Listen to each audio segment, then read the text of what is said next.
유사 그리스도인 시리즈인데요. 매튜 리드 목사님이 유사 그리스도인이라고 하는 책을 쓰셨습니다. 이 책의 중요한 주제들을 제가 또한 덧붙이면서 우리가 몇 주 동안 같이 은혜를 나누려고 하는데요. 이 매튜 리드 목사님은 약 400년 전인 1629년에 미국의 영국의 남부의 명문가에서 태어났습니다. 그리고 29세 때인 1658년 쉐이드윌의 뉴채플 교회의 목사님이 되셨습니다.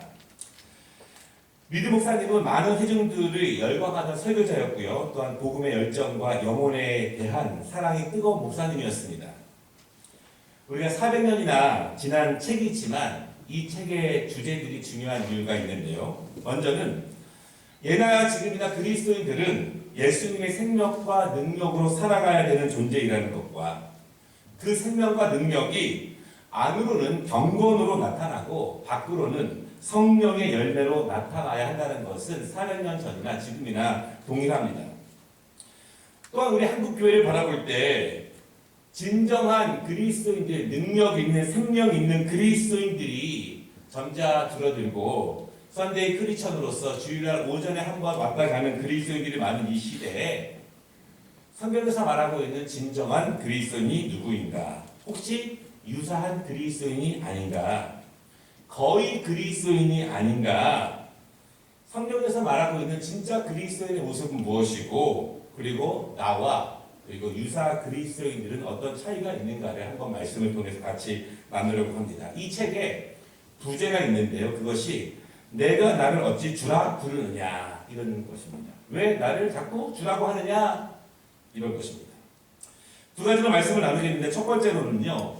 바울은 진짜 그리스도인인가 이것입니다. 그리스도인이란 그리스도를 따라가는 제자를 의미합니다. 그리스도가 하신 일에 동의하고 그 일을 함께 하기를 원하는 사람들입니다.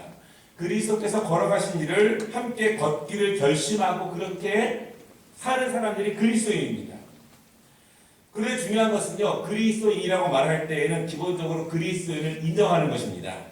인정한다는 것은 그리스도를 주인으로 모시고 그리스도를 주님으로 모신다는 것입니다. 내가 어찌하여 나를 주로 부르느냐 이 말은 나는 너의 주인이 아닌데 왜 너는 나를 주라 부르느냐 이것입니다. 그리스도를 주인으로 모신다는 것은 우리가 그리스도의 종이라는 이야기고요. 그렇다면 우리는 주인의 말씀을 가장 우선순위로 사명으로 믿고 사는 것이 그리스도인의 모습입니다. 바울은 그리스도인이었는가? 우리는 그리스도인이라고 알고 있습니다. 그러나 최소한 바울이 부활하신 예수님을 직접적으로 만나기 전까지는 그는 그리스도인은 아니라는 것을 보게 됩니다. 오늘 말씀 4절에 보면은요. 그는 유대인이라고 스스로를 소개하고 그는 젊은 시절을 예루살렘에서 보냈다 이렇게 말합니다.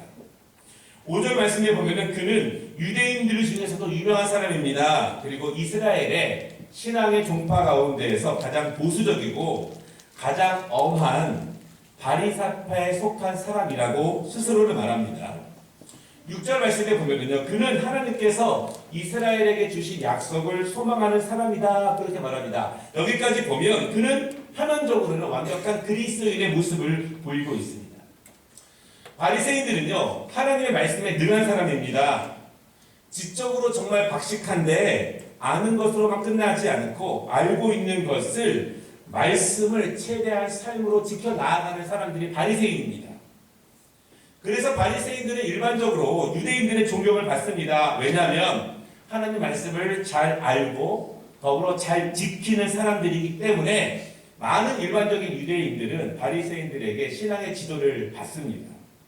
그리고 바울은 바리새인 중에서도 유명한 사람이었고 열심히 특심했던 사람입니다. 그런데 바울이 그리스도인이 아니었던 이유가 분명히 있습니다. 9절에 보면은요, 그는 나사렛 예수를 대적했던 사람이고, 그는 예수님에 대한 일들을 대적하는 데 많은 일을 한 사람입니다. 10절에 보면은 바울은 많은 그리스도인들을 옥에 가두고, 그리고 그리스도인들을 죽일지 말지를 결정하는 투표에 늘 찬성표를 던진 사람이 바로 바울입니다. 여기까지 보면은 바울은 그리스도인일까요? 그리스도인은 아닙니다. 사람들이 하나님에 대해서 지식을 가질 수 있어요. 여러분 신학교 다닌다고 다 그리스도인이 아닐 수 있어요. 지식은 가질 수 있습니다. 교회 일을 할 수도 있습니다. 어느 정도 종교 생활을 할 수 있습니다. 그러나 그것이 진짜 그리스도인이라는 것을 보증하는 것은 아닙니다. 바울은 그리스도를 대적했습니다. 대적했다는 것은 당연히 예수님을 주님으로 모시지 않은 것이죠. 그리고 주인으로도 섬기지 않았고 도리어 대적했다는 것은 그리스도를 원수처럼 여긴 사람이었습니다. 바울의 모습을 보면 유사 그리스도인들의 특징을 볼 수 있는데요. 성경 지식이 많거나 신앙생활을 열심히 하는 것처럼 보이고 어려서부터 오랫동안 신앙생활을 한 것처럼 보이지만 그것이 진짜 그리스도인이라는 것을 의미하지 않을 수도 있다. 정말 중요한 것은요. 그리스도를 대적하지 않고 주님이 기뻐하시는 일을 하지 않고 도리어 주님이 기뻐하시지 않는 일만 한다면 그것은 주님을 주님으로 모시는 행위가 아닐 수 있습니다. 나의 신앙적인 지식과 열심이 그리스도를 따라가는 것으로 연결되고 있는가? 이것이 정말 그리스도인과 유사 그리스도인의 중요한 차이일 수 있어요. 그러나 바울은 우리가 아는 것처럼 진짜 그리스도인이 됩니다. 어떻게 그가 유사 그리스도인에서 진짜 그리스도인이 될까요? 13절에 그가 고백하기를 그리스도인들이 잡으려고 다메섹으로 가는 도중에 정오쯤 되어서 오늘 오전에 말씀드린 것처럼 해보다 더 빛나는 빛이 자신과 일행들을 향해 비치고 있었습니다. 그 빛이 너무 강렬하기 때문에 모든 일행들이 다 엎어졌습니다. 근데 그때 누군가가 빛 가운데서 바울에게 말씀합니다. 사울아 사울아 내가 어찌하여 나를 박해하느냐. 그 빛 가운데서 그에게 말씀하시는데 나는 내가 박해하는 예수라 그렇게 말합니다. 바울은 그리스도를 대적했는데 그러나 그가 대적하는 그리스도를 그가 직접 만나게 되는 거예요. 만나게 됩니다. 그리스도는 이미 바울이 어떤 일을 하고 있는지를 정확히 알고 계셨고 그가 잘못된 길로 가고 있다고 정확하게 말씀하고 있습니다. 이제서야 바울은 그리스도를 인격적으로 만나게 됩니다. 이것은 애매한 체험이라든가 애매한 경험이 아닙니다. 모호한 경험이 아니에요. 기억에서 금방 사라지는 경험이 아닙니다. 몇 개월 혹은 몇 년만 열심히 있게 하는 경험이 아니라 평생 바울에게 지울 수 없는 강력한 경험이 됩니다. 그의 인생의 목표를 변화시키고 인생관을 확고하게 다지는 경험이 바로 그리스도를 인격적으로 만나는 그 시간이 됩니다. 그리스도를 인격적으로 만났다고 하는 것은 영적인 경험만 의미하지는 않습니다. 그리스도를 인격적으로 만나면 우리의 사명이 생기게 되고 우리의 겉모습과 삶의 모습이 달라지게 됩니다. 왜냐하면 주님을 인격적으로 만나면 분명히 주님은 그 사람에게 향하신 하나님의 뜻을 그에게 알려줍니다. 우리는 그것을 사명이라고 말합니다. 그리고 주인이 바뀌었기 때문에 내가 주인이었는데 그리스도가 나의 주인 되었기 때문에 주님을 만났기 때문에 그분이 우리에게 주시는 사명을 따라가는 그것을 행하는 진짜 그리스도인이 되게 됩니다. 바울은 사명을 받는데요. 16절에 보니까 그리스도께서 그분의 종과 그분의 증인으로 바울을 삼겠다고 이렇게 말씀하십니다. 그것이 바울의 인생의 목표가 되는 거예요. 그것이 바울을 향한 주인의 뜻이 됩니다.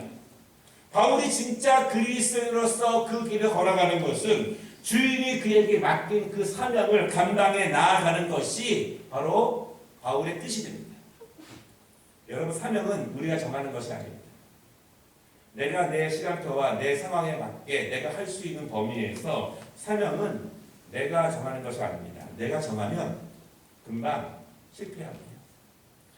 신학교에 처음 입학하면은요 자기소개할 때 원대한 꿈들을 막 이야기해요. 원대한 꿈들이 너무나 원대합니다.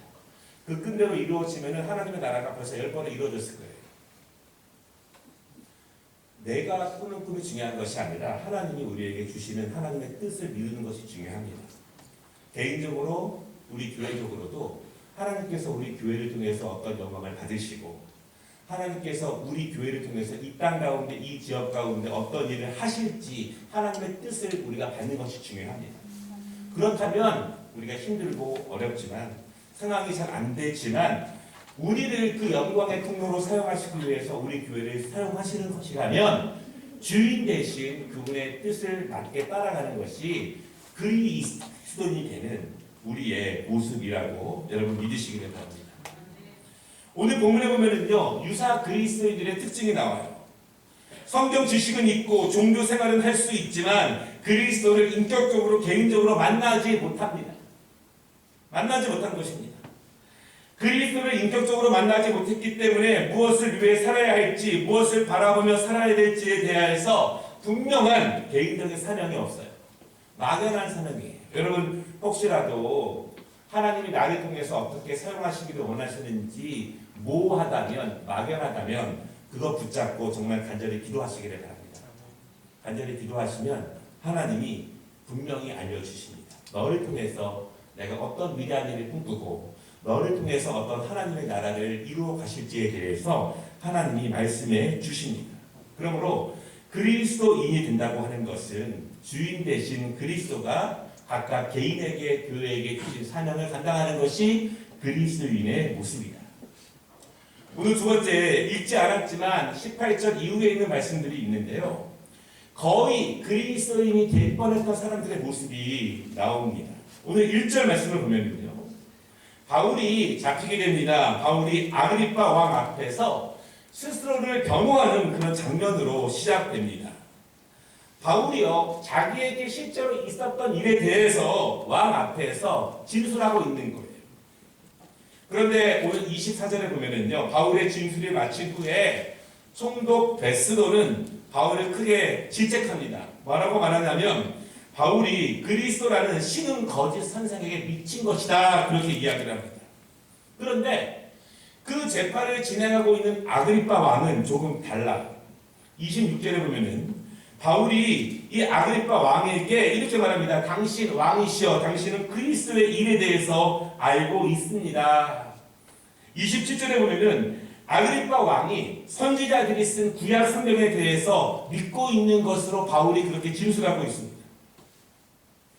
바울의 증언에 의하면 오늘 지금 신문당하고 있는 바울, 그가 그리스도를 만나기 전에 구약에 대해서 알고 있고 그리스도의 일에 대한 소문에 대해서 알고 있었던 것처럼 오늘 아그리파 왕도 구약에 대해서 믿고 있고 그리스도의 일에 대해서 알고 있다, 그렇게 말해요.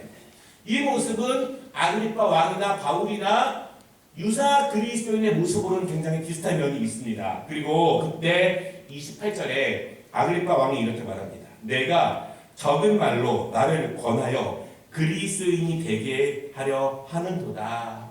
이 말이요, 원어적인 뜻으로 보면 이렇게 말합니다. 내가 나를 설득하여 거의 그리스도인이 되게 하였다. 내가 될 뻔했다. 거의 될 뻔했다. 이렇게 고백하고 있는 것입니다. 나도 구약에 대해서 알고 있고 그리스도에 대해서 알고 있었고 관심이 있었는데 바울이 어떻게 그리스도를 만났는지, 그리스도가 어떤 일을 하시는지에 대해서 그의 경험을 이야기했을 때 나도 알고 있는 지식 넘어 그리스도에 대해서 실제로 나아갈 수 있는 거의 그리스도인이 될 뻔했다, 그렇게 말한다는 것입니다. 중요한 점은요, 거의 그리스도인이 완전한 그리스도인을 의미하는 것은 아닙니다. 거의 그리스도인은 그리스도인이 아닙니다. 많은 성도들이 주일날 예배를 드립니다. 우리가 그 믿음을 다 알 수는 없습니다. 그러나 분명한 것은 거의 그리스도인도 있고 유사 그리스도인도 있습니다. 예수 그리스도를 인격적으로 만나지 못한다면, 하나님이 각 개인에게 주신 사명을 알지 못한다면 그것은 그리스도를 주인으로 모시지 않는 것입니다.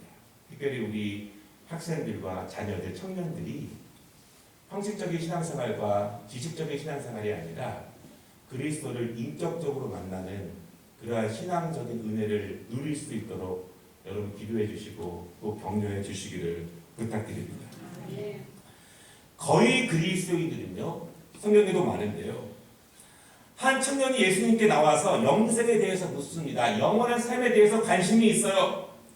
그리고 그는 구약을 잘 알기 때문에 하나님을 사랑하고 이웃을 사랑해야 한다는 것을 스스로 고백합니다. 주님은 한 걸음 더 나아갑니다. 이웃을 사랑한다면 너의 있는 것을 팔아서 그들을 섬기라. 그런데 아는 것은 아는데 행함으로 나아가지 못합니다. 그는 근심하여 그냥 돌아갑니다. 거의 그리스도인이었어요. 그리스도인이 될 뻔했습니다. 우리는 등을 가지고 신랑을 기다리는 열처녀 이야기를 압니다. 예수님을 기다리는 것이죠. 여러분, 기다린다고 하는 것은 영 불신자를 의미하는 것은 아닙니다. 그들도 예수님을 기다리는 것이고 신랑을 기다리는 것이고, 그러나 신랑을 만나지 못하게 됩니다. 왜냐하면 기름을 준비하지 못했기 때문에 신랑을 만나지 못하는 것이에요. 우리는 신랑을 만나지 못하는 것은 예수님을 인격적으로 만나지 못한 것이고 하나님의 나라에 들어가지 못한다는 것으로 이해를 합니다. 기다리는 것은 자유입니다. 기다릴 수는 있지만 기름을 준비하지 못하면, 예수 그리스도를 만나지 못하면, 신랑을 만나지 못하면 거의 그리스도입니다. 얼마나 예배당에 기다리는 사람들이 많겠습니까? 기다릴 수 있어요. 그러나 기름을 준비하지 않으면 신랑을 만나지 못한다고 하는 것입니다. 그래도 거의 그리스도입니다. 성경에서 중요하게 가르치고 있는 것은 듣는 것이 중요한 것이 아니라 그 계명을 지키는 자가 바로 하나님의 자녀이다, 이렇게 말씀하고 있습니다. 우리는 거의 그리스도인인가 아니면 진짜 그리스도인인가? 예수님을 인격적으로 만나서 내가 더 이상 내 시간표가 나를 움직이는 것이 아니라 주님의 사명과 주님의 뜻이 나를 움직이고 있는가, 그 점에 대해서 다시 한번 생각해 보는 시간이 되어야 할 것입니다. 왜냐하면 우리뿐만 아니라 한국교회, 한국 목회자들, 한국 그리스도인들, 숫자가 적어서 문제가 아니라 진정한 그리스도의 능력이, 생명이 우리 가운데 사라지는 것이 문제이기 때문에 400년 전에 이 목사님이 하신 말씀이 우리에게도 동일한 은혜와 또한 각성이 될 것이라고 믿습니다. 다시 한번 우리 이 여전교회 너무나 수고가 많은데요, 축복하고 강건해지시기를 다시 한번 축복하고 기도합니다. 하나님 아버지, 오늘 이 말씀을 통해서